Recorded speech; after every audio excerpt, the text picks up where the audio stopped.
Hello, welcome to Gardener's World and the most beautiful spring day here at Longmeadow. And these crocuses are not just looking really good, they're new. I've not seen them before. We planted them 2 years ago, and last spring we had that terrible cold weather, and then the rabbits came in and ate the lot. So this year, they've come as a gift. And there's always that thing with bulbs. You know what you want from them, but you plant them with a lot of hope, and by the time they grow, you've almost forgotten that they're there. Nige, come on. This week, Carol continues her look at our favourite garden plants and the people who devote their lives to them, with a celebration of cyclamen. Do you love them? I don't know how I'd live without them. We shall also be visiting a plantsman in Yorkshire who has a passion for sweet peas, to see how he breeds new varieties. Split the stigma into there and tap. Fold it all back together, and hey presto, we've got a cross.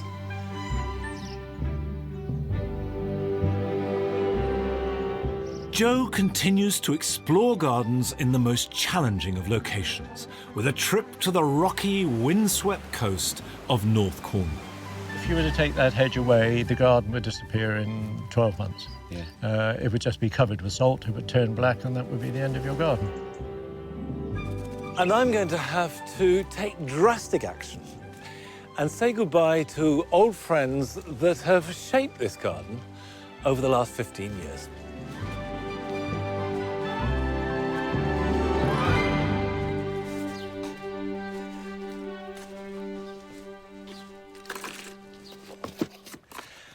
But before we look at disasters, let's do something positive, because it's time to sow sweet peas.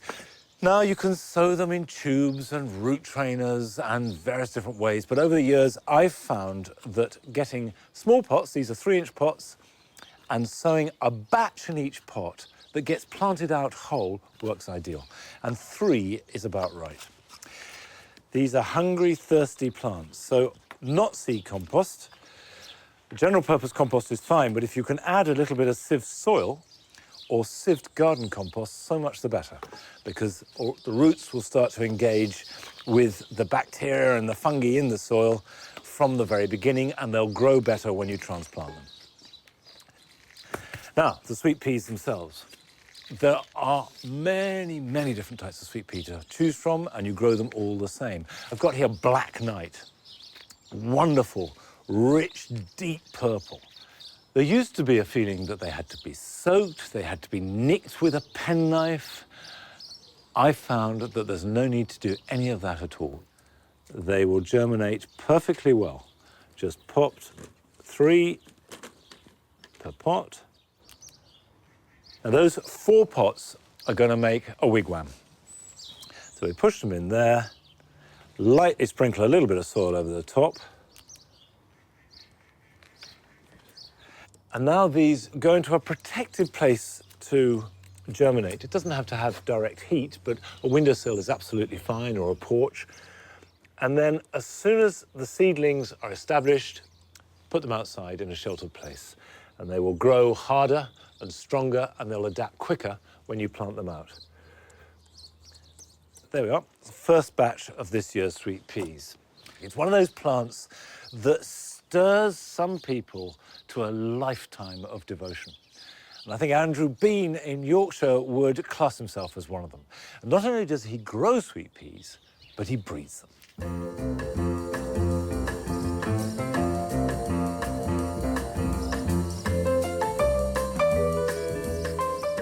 I've always been interested in hybridising.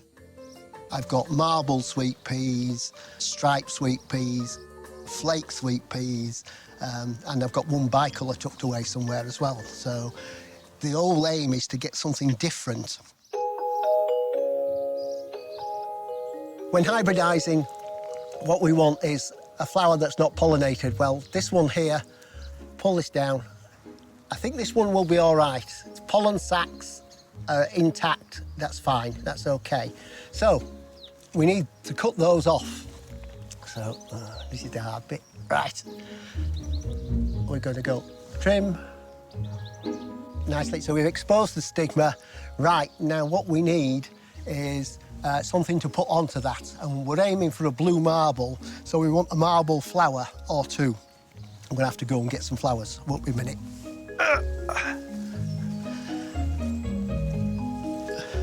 So we want something that's got pollen already shattered, right? Usually about 3/4, that'll do nicely. So we're going to take that one. So we take the pollen from here. Don't see any marriage vows. We're just going to pull the wings back on that, like that, and just slip the stigma into there and tap, like that. We have got a little bit of pollen on there. Next, what we do is put it back together again. Bring it back. This is the hard bit. Right, and then fold it all back together like that. And hey, presto, we've got a cross.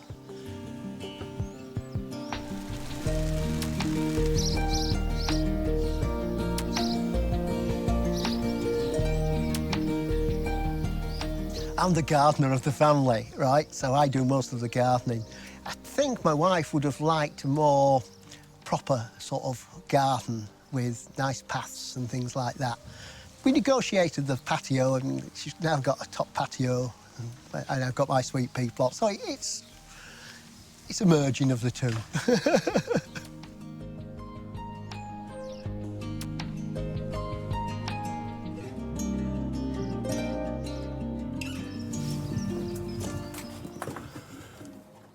Right, well, one way of saving seed, especially in a hybridiser's garden, is you need to get the seed to dry off, and we use tights, right? Tights are very good for drying off seed. I use different coloured ones as well, so that I don't get the seed mixed up, right? So we just put the seed pods in here when they're ready for picking off. You then get a big amount of seed in here, and as they dry out, right, you go along and you give them a little squeeze like this on all these tights, right? The pods explode, the seed ends up in the toe, and then when you want it, you cut the toe off and drop it into a seed tray here, and then we hand sort the seed.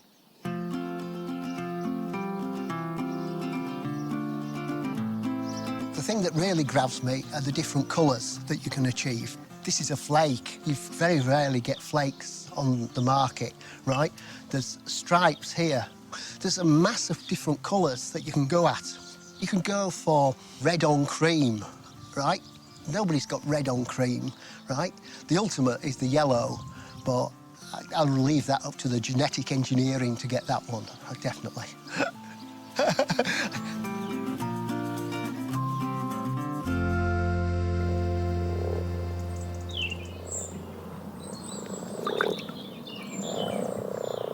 This sunshine has brought the frogs out, and the pond is heaving with them. I counted about 30 in here. And it does show that if you can bring a pond into a garden, it doesn't matter how small, it attracts wildlife better than anything else.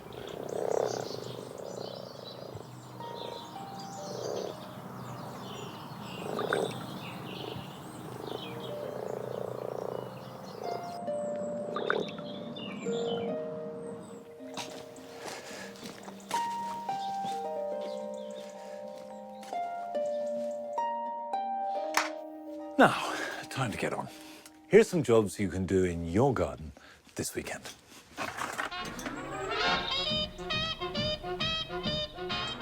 Epimediums are a charming but shy woodland flower, and to enjoy them at their best, you cut away last year's foliage.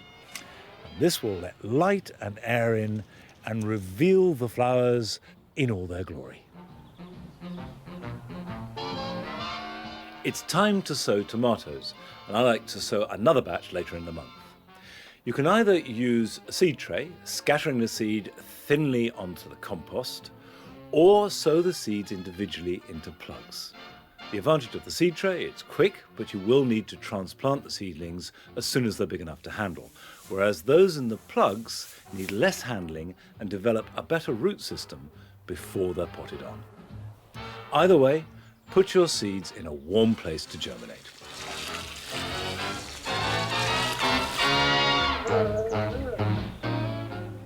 Broad beans can be delicious if picked young and are one of the easiest vegetables to grow.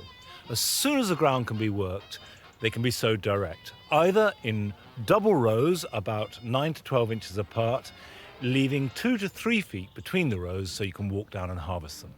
Or if you're growing them in a raised bed like I do, they can be planted in a grid with each seed 9 inches apart.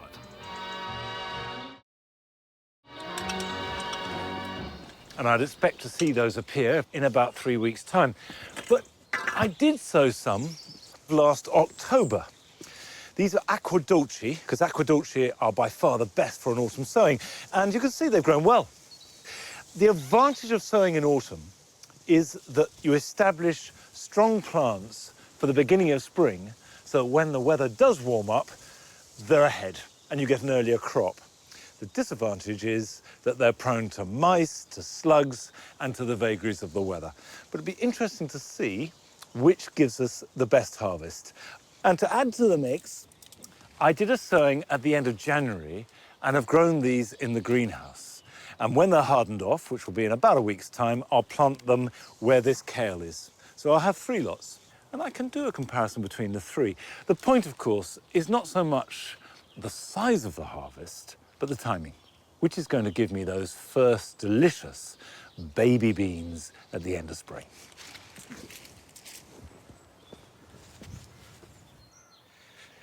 Now, one job that I must get on with here is to repair some wind damage to this Irish yew. You can see that it's leaning over, and I need to straighten it up. And then put a couple of stakes either side, and then hold it nice and securely, probably with some old hosepipe, because that's strong, but it won't damage the plant in any way, and allow a little bit of movement. But it does need to be fairly rigid, because you can see that the roots have been ripped up really quite close to the trunk. So hold it straight until the roots establish again, and that will be 3-4 years. Now, we get lots of wind here at Longmeadow, but I know they are nothing compared to the winds that batter the garden that Joe has been visiting on the North Cornish coast.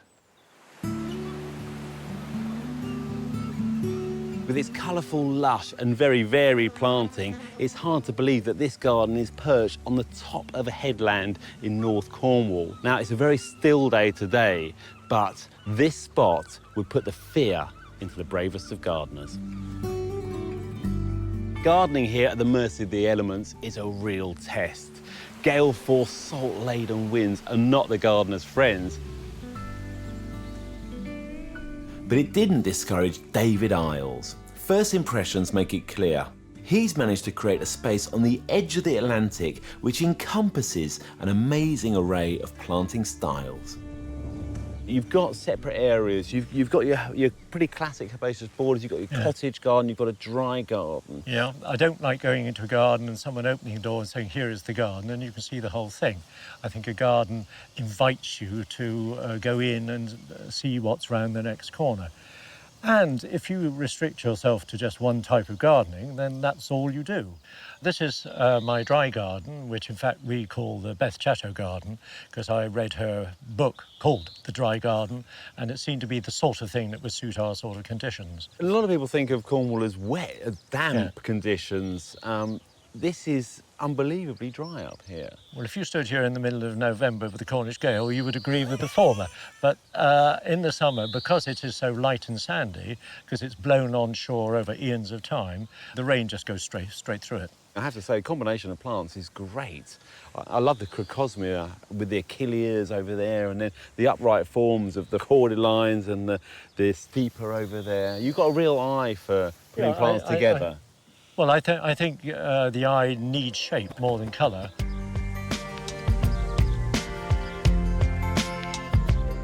And there's one crucial design element without which this entire garden would not be possible. Someone once told me that if you live on the north coast of Cornwall, you can either have a view or a garden. So we decided on the garden. And if you're going to a garden where we are, the first thing you've got to do is to provide yourself with some shelter. And I heard that, in fact, one thing you mustn't do is to put up a solid obstruction for the wind. We get winds anything up to 70, 80 miles an hour here in the wintertime. And if you put up a wall, the wind will vortex over it and create more problems. Yeah. So you've got to filter the wind. That means you've got to find a hedge which will stand not only the strength of the wind, but also the salt. And so we did some research into various forms of hedging, and we ended up with Olearia traversii, which is a New Zealand plant, and which has become adapted to the salt environment. And that is tried and tested, the Olearia, isn't it? Now, on a day like this, you know, it's as if there's no wind through here. What are you talking about? You know, wind? Only 3 a day without wind, and you've chosen one off. But normally the wind would just sweep right across here. None of these plants would Well, have if you were to take that hedge away, the garden would disappear in 12 months. Yeah. It would just be covered with salt, it would turn black, and that would be the end of your garden. So it's not a luxury, it is absolutely essential. And as you say, it now creates, you know, a particular environment within to grow a much wider variety of plant, and that's what it's all about.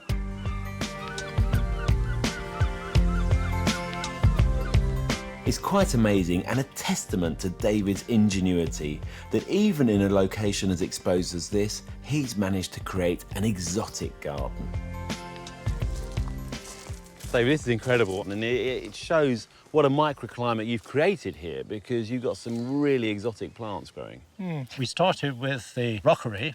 It's the only time we've actually done any designing. We laid out on a piece of paper the sort of shape we would like, and this is the result, and it's a joy. So, David, a lot of people have tried and failed to create a garden in extreme conditions. What would your advice be to them?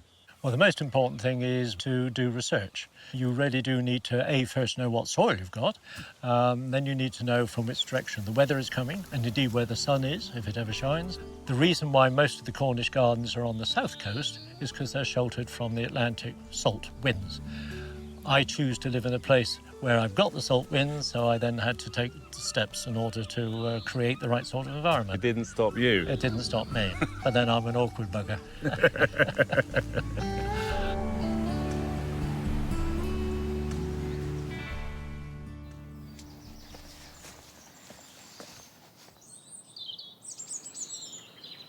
David Isles' garden apparently withstood the ferocious storms that it was battered with earlier this year, so the hedge was obviously doing its work.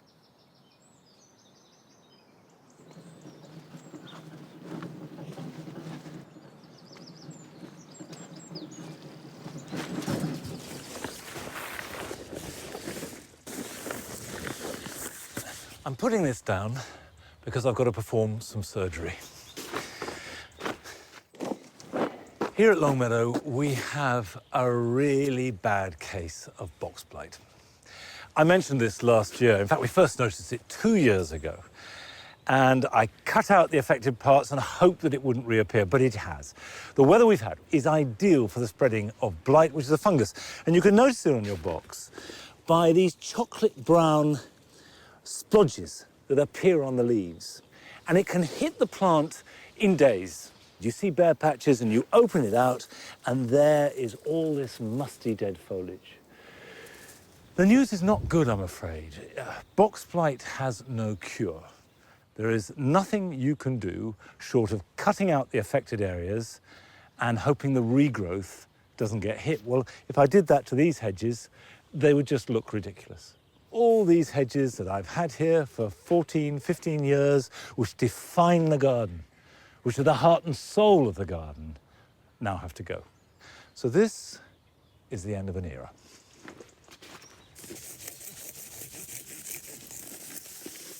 I'll put that on the top one. You can see all these leaves could have spores on them that would spread.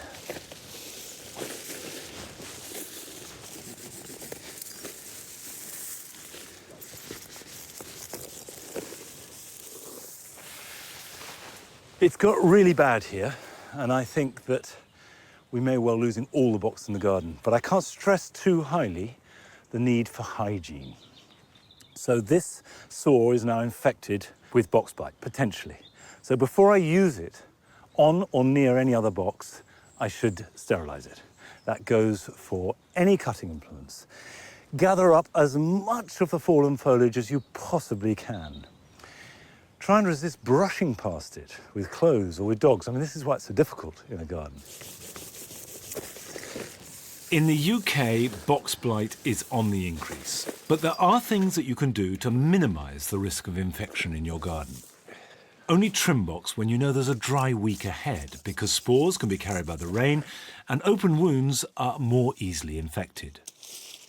Don't wet the leaves when watering. Point the water at the roots. And always keep plants well ventilated. I clearly remember the day I planted this hedge and put in these little cuttings that I had grown. And of course, in that 15 years, my children have grown up, our lives have changed, and it's all bound up with this garden we've made. And so taking it out is not just removing a few plants, it's the end of a whole slice of my life. But you have to accept that everything changes. You can't hold things back. And good gardening means going with it. And as I'm doing this, I can see for its start, the grass borders opening out look better. They're going to love that light and air coming in. And I had planned to put in another hedge along here. I'm thinking actually probably it'd be a good idea to leave it open. So immediately, something positive is coming out of it. Of course, I'm just cutting these off flush with the ground at the moment. But if I leave them, they'll regrow. And the chances of them being reinfected are about 99% because there will be spores in the ground for up to 5 years. So the next stage will be to dig out the roots. And then I can replant something if I want to. Well, this is all very sad, but at this time of year, there is so much to celebrate. And Carol is doing exactly that with Cyclamen.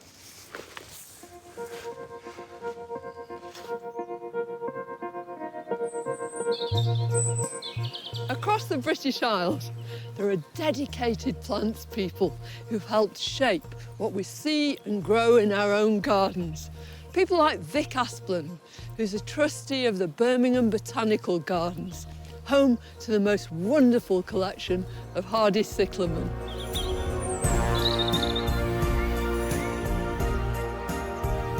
With their propeller-like flowers, from deepest magenta to brightest white, it's easy to see how these plants evoke deep passion in gardeners. Vic has been devoted to them for over 40 years. It all began in 1972. I don't know why, but I ordered a couple of packets of cyclamen seed and the results were wonderful, so I started ordering more. And then in 1978, I heard that a cyclamen society had been formed. Yeah. And I immediately joined. And from there, well, shall we say it was all downhill. I was hooked. All uphill, wasn't it? With more and more cyclamen, and so it's continued. And you're president now, aren't you, of the Cyclamen Society? I am president, yes. See, I'm always getting into trouble. As president of the society, Vic has helped promote cyclamen research worldwide, affording us a better understanding of this much-loved plant in our UK gardens. I've now been on 5 expeditions with the Cyclamen Society to study plants in the wild. If you see the conditions in which a plant actually grows, that gives you a really good handle on how to grow it in cultivation in your own garden. Let's have a look at your pictures. This is a trip to Turkey in late February. Look at that. And the ground there is frozen, and yet there are cyclamen coombe growing perfectly well. You wouldn't think any plant could survive at all, and yet remarkably they do. Oh, it's beautiful, isn't it? Although cyclamen do tend to grow in limestone areas in the wild, we found that in the garden, the pH of your soil hardly matters at all. No. You give them soil, they'll grow in it. Do you love them? I don't know how I'd live without them.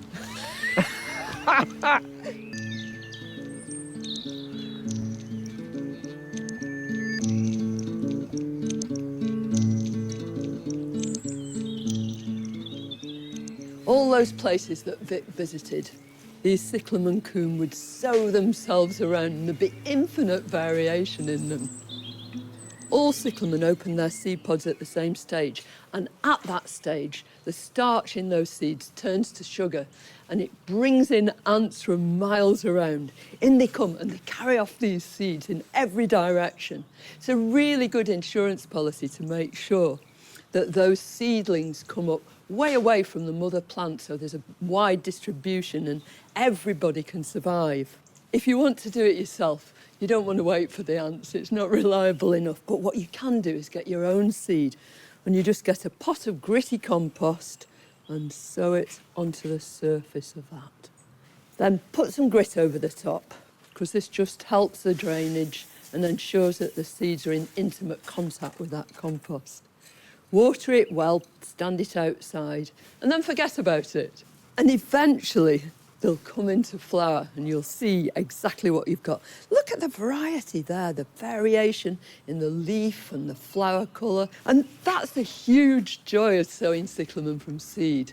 You put your seed in, but you have no idea what you're going to get until one day, finally, they flower. Nigel Hopes cares for the cyclamen collection here at Birmingham Botanical Gardens. Like Vic, he's been hit by cyclamania. He's championing a rare new hybrid that's just come onto the market. I hear you're the next generation of cyclamen fanciers. I suppose you could call me that, yeah. The thing I love about them is it's so nice to have something flowering in January, February, March when there's not a lot else happening. The flowers are like little nodding faces. Yeah. They're just beautiful. But there've been lots of new developments, haven't there? Lots of new selections made. There have been. This one in particular is called Ashwood Snowflake. Pure white, dark stems, and that leaf is just It's out of this absolutely world, fantastic, isn't it? I mean, you can imagine how well that will show up in the garden. Yeah. So new, exciting. The love for cyclamen goes on and on.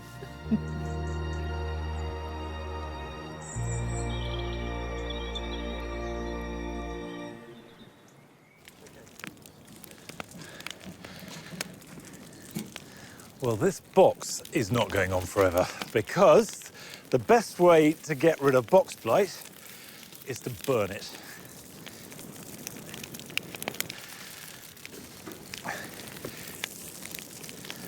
Well, that's the end of the box and the end of the programme too. Bye-bye.